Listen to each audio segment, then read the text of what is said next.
Podcast Mapeando Cuidados. Ouvintes da Rádio MPPI, hoje iniciamos o segundo episódio do podcast que integra o projeto Mapeando Cuidados do Ministério Público do Estado do Piauí. Eu sou Carla, promotora de justiça, estou na coordenação do Centro de Apoio em Defesa da Saúde, que é elaborado pelo Centro de Apoio em Defesa da Saúde, com o setor técnico de psicologia do Ministério Público do Estado do Piauí. Estamos com a doutora Isabela Brito Lima, psicóloga pela UESP, pós-graduanda em Psicologia Escolar e Educacional pela PUC do Rio Grande do Sul, atua como psicóloga clínica e como pesquisadora em saúde coletiva e saúde mental. Faz parte da Clínica Social em Psicoterapia Corporal do Piauí. O tema da nossa conversa hoje será a manifestação de sintomas psicossomáticos e ansiedade. Doutora Isabela Brito. Agradeço ao convite. Doutora, iniciando,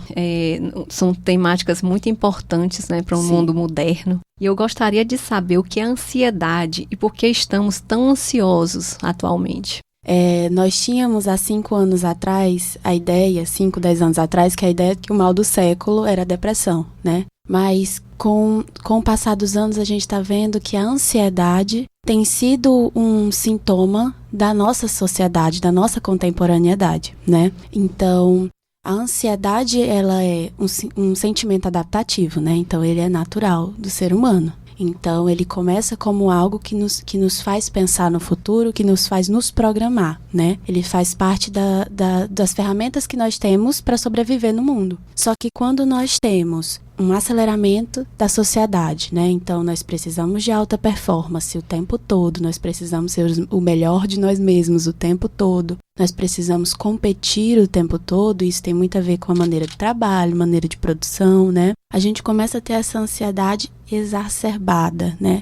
Essa ansiedade que ela ultrapassa o limite do corpo, que ela começa a atrapalhar nas áreas da vida, no trabalho, na família, né?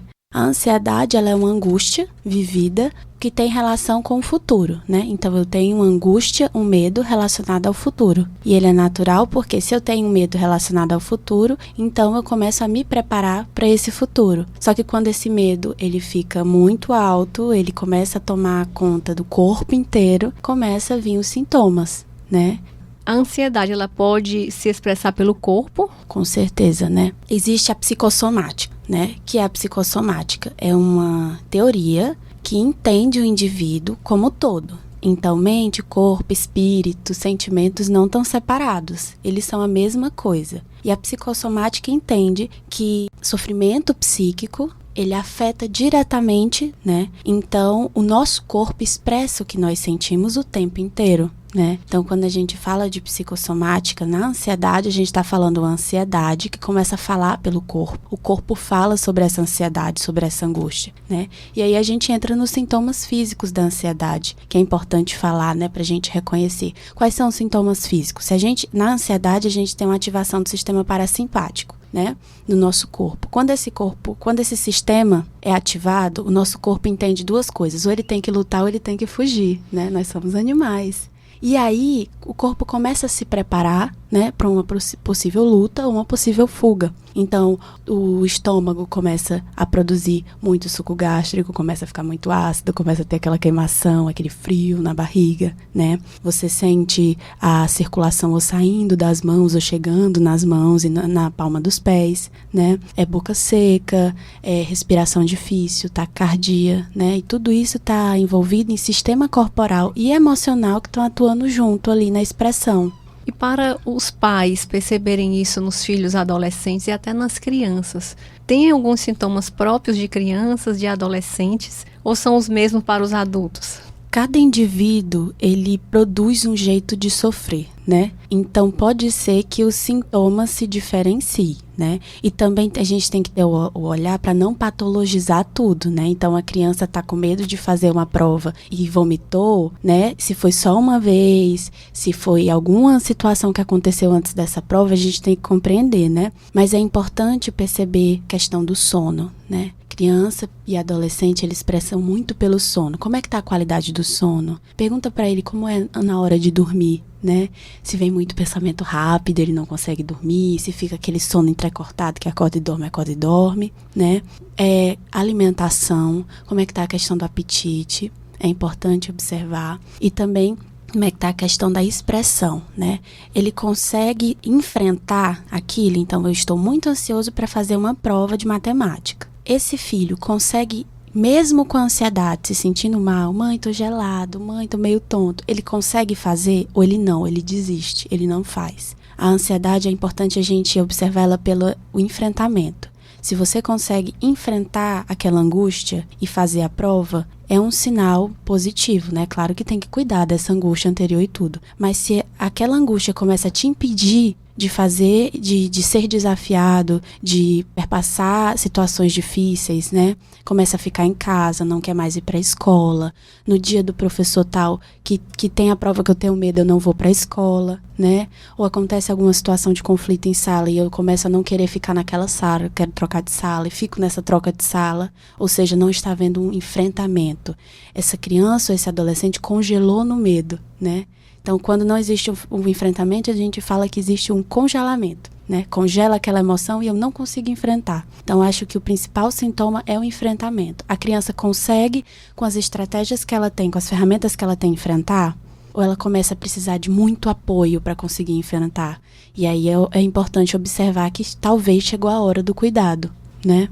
Certo, esse cuidado com uma psicoterapia.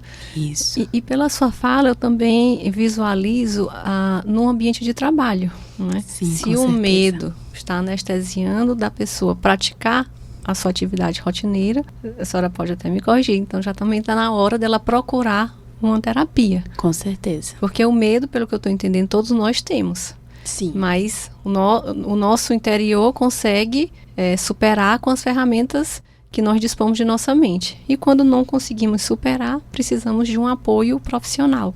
Isso, exatamente. Um aconselhamento, uma orientação, seja uma terapia focal, seja uma psicoterapia a longo prazo. E é importante trazer também que, para além da psicoterapia, né, a gente introduzir no nosso dia a dia atividades que relaxem. Por quê? A ansiedade, ela é hipertensão do corpo, né? Então o corpo fica tensionado e alerta. A gente fica no estado de alerta. O que a ansiedade, ou, por exemplo, um transtorno de ansiedade faz? Você fica em longos períodos de tempo em estado de alerta. Esse corpo vai ficar exausto, né?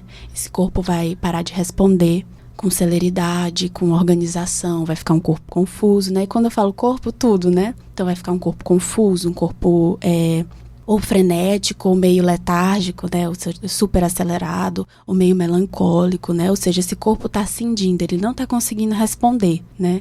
Então, a gente colocar atividades que nos organizem neurobiologicamente é muito importante. Atividade física, jogos, conversas, né? Aquela história de você ir tomar um bolinho com café na casa da vizinha é algo que te faz bem? Tenta fazer mais vezes, né? Você visitar um parente. Então, tentar introduzir na nossa rotina, que é muito acelerada, coisas que nos fazem bem e que nos tirem desse sistema de alerta, né? Que a gente baixe a guarda um pouquinho, que a gente relaxe, que a gente sorria. Isso é muito importante, porque também, mesmo se você tiver... Não, olha, diante da ansiedade, vamos fazer essa técnica aqui, para você conseguir trabalhar. Mas se seu corpo está há mais de um ano dentro daquela sensação extrema, ele não está conseguindo, ele não vai conseguir, né? Ele está cansado, ele precisa relaxar. Então, também trazendo a importância dessas outras atividades em conjunto, né?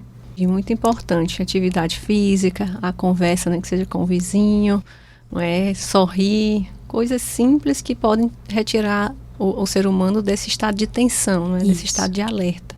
Doutora, eu vi que no seu currículo que a senhora participa da Clínica Social em Psicoterapia Corporal do Piauí. Eu gostaria que a senhora conversasse sobre ela, se ela é acessível para a população de uma forma geral, como é que a pessoa pode ter acesso e quais são os benefícios da psicoterapia corporal Uhum. Então, a Clínica Social de Psicoterapia Corporal do Piauí, ela foi idealizada e projetada pelo Dr. Perisson Dantas, né, que é um dos maiores analistas bioenergéticos do Brasil, né. A análise bioenergética está dentro da psicologia corporal, que é uma abordagem da psicologia, né. Então, ele idealizou essa clínica para que tanto atuasse na formação de terapeutas, ou seja, se formou como psicólogo e quer ser introduzido na clínica com uma formação, tanto para a formação de psicoterapeutas corporais, como para promover o acesso, né, o maior acesso à psicoterapia pelas populações. Então, a clínica social, ela atua com valor social, que é definido a partir da renda, né, da pessoa que chega, do paciente, do cliente que chega, né? Então, tem um e-mail que é clinicasocial.pi@gmail.com, que se você tiver interesse em psicoterapia a longo prazo, você envia seu nome, e o seu horário de disponibilidade. A clínica, ela atua presencial e online, né? É formada por 48 psicoterapeutas, esses psicoterapeutas são supervisionados, né? É toda uma prática muito bem articulada de altíssima qualidade. E a importância da psicoterapia corporal, como todas as outras abordagens, né? É porque é um olhar integrador, né?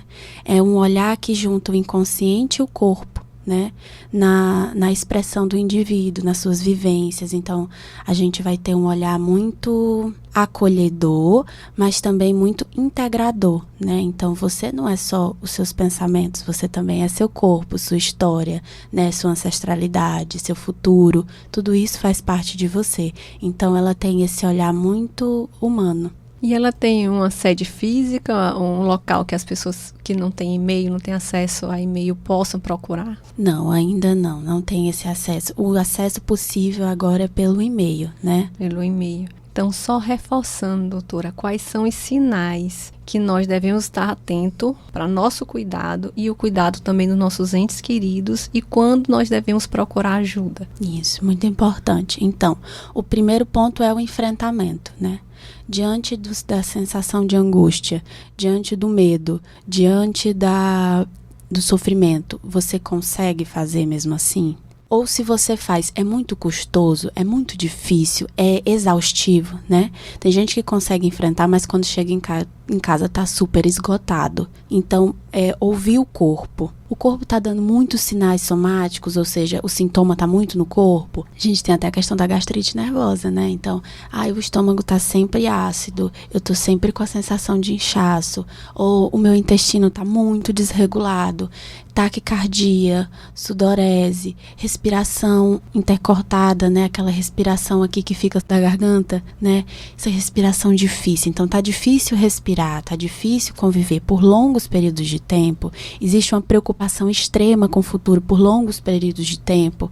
Você sente que você não consegue parar de pensar, você não consegue parar de ter medo dos seus pensamentos. Então, isso já são sinais de que algo tá muito fora, né, da casinha ali, tá muito fora do eixo. O sofrimento, ele tá muito exacerbado. Então, ele precisa de um cuidado especializado diante desses sintomas. E procurar ajuda para a ansiedade. Aqui na cidade de Teresina, e se a senhora também puder alcançar uma resposta para o estado como um todo. Procurar essa ajuda quando a pessoa tem esses sintomas de ansiedade.